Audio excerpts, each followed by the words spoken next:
ध्यान से सभी बच्चा इस कविता को सुनेगा और एंजॉय करेगा, मस्ती करेगा। इस कविता से हम प्रश्न भी पूछेगा आप लोगों से और आप सबको बताना होगा।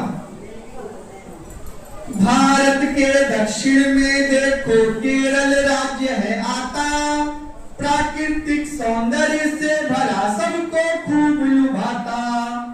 फूलों का त्योहार पुक्कलम सबके मन को भाता, महाप्रतापी राजा बलि का जीवन दर्शन कराता। दानवीर थे, धर्मनिष्ठ थे, करते अच्छे काम थे, उनके शासन काल में लोगों के हित समान थे। महाबली ने अपने बल से किया तीनों लोकों में विस्तार, घबरा कर तब सभी देवों में चारों ओर मची हाहाकार। तब जाकर प्रभु विष्णु वामन रूप धरा पर आए, दानी बलि से दान रूप में 3 पग भूमि पाए। 2 ही पग में प्रभु विष्णु ने स्वर्ग भूमि पाताल नाप लिया, तब 3 पग में, तब 3 पग के लिए बलि ने स्वयं अपना सर झुका लिया।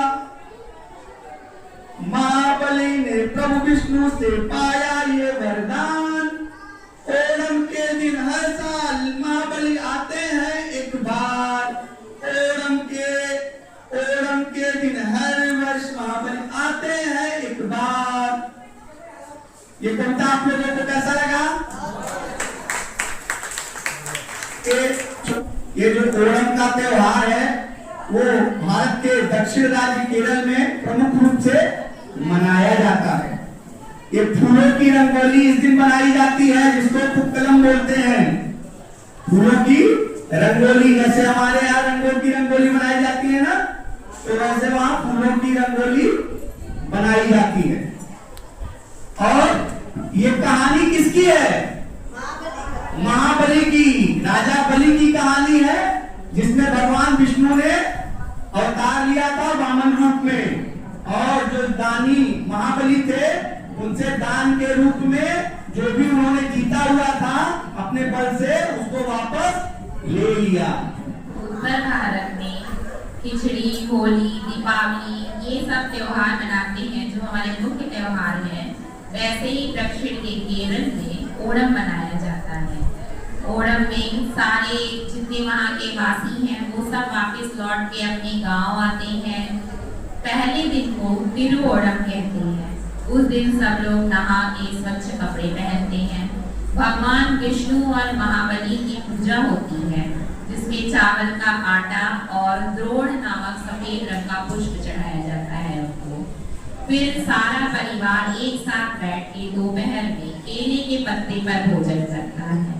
केले के पत्ते पर जो भोजन किया जाता है वो सुपाच्य होता है, इसलिए केले के पत्ते का वहाँ पे बहुत महत्व है।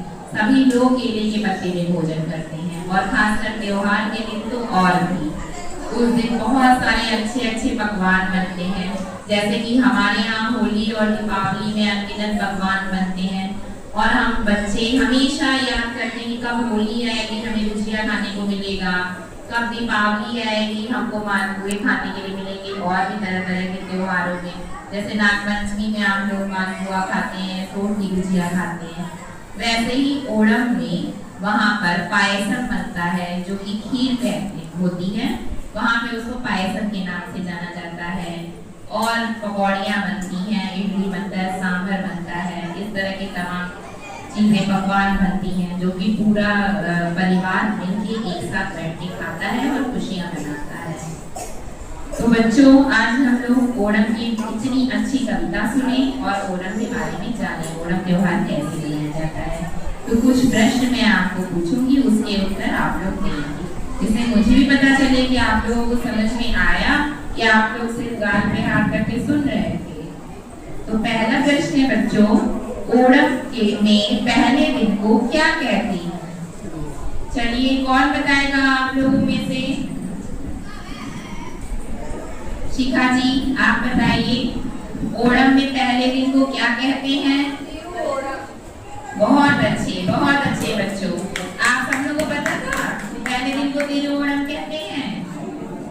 आप लोग भी अब जान गए। चलिए बताइए, कलम किसे कहते हैं? रंगोली को। किस चीज की रंगोली बनती है बच्चों? बहुत अच्छे वंदना मैम, बहुत अच्छे। अब अगला प्रश्न पूछेंगी ऋचा मैम। बच्चों, किस देवता की मूर्ति बनाई जाती है ओणम में? महाबली। महाबली। और महाबली किससे डरते हैं? किसकी पूजा की?